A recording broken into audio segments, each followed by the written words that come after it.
Леон, дәл осы жекпе-жек саған қаншалықты қиын болды? Өз ашу ызаңды қалай контроль жасадың? Әрине, өте қиын болды. Пресс-конференциядан кейін сахна сыртында мен жыладым, осы ашудың кесірінен.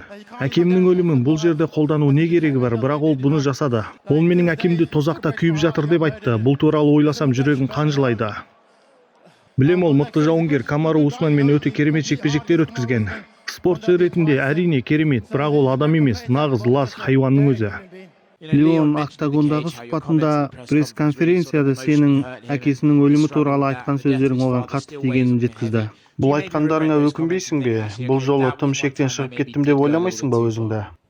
Жоқ, ешқашан да өкінбеймін.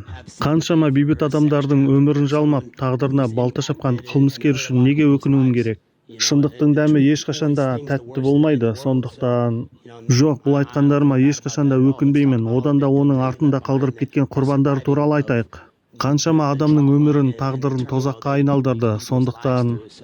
Жоқ, әлде бір қылмыскерге бола мен не үшін өкінуім керек? Сен Вандербой Томпсонмен жекпе-жек өткізуді қалайтыныңды айттың. Бірақ тағы бір Шавкат Рахмонов деген жауынгер бар. Егер UFC Шавкатпен араларында жекпе-жек ұйымдастыруды ұсынса, не дейсің?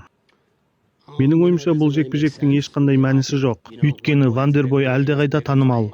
Сондықтан бұл жекпе-жек UFC үшін тиімді деп ойлаймын.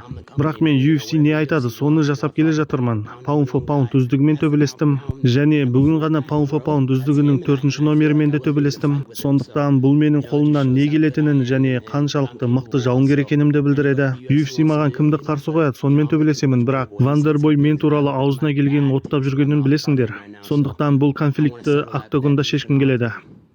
Леонды кім жеңе алады деп ойлайсың? Шавкатқа басымдық бересің ба, немесе Белалдың мүмкіндігі көп пе?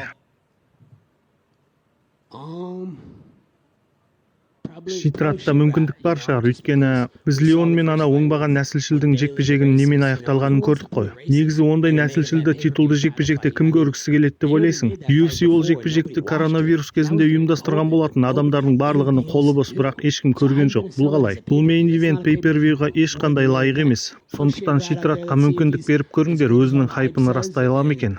Осы жекпе-жекте қалай өнер көрсететінін көреміз. Жанкүйерлерге де қызық, сондықтан UFC-ге осы жекпе-жекті ұйымдастырған тиімдірек.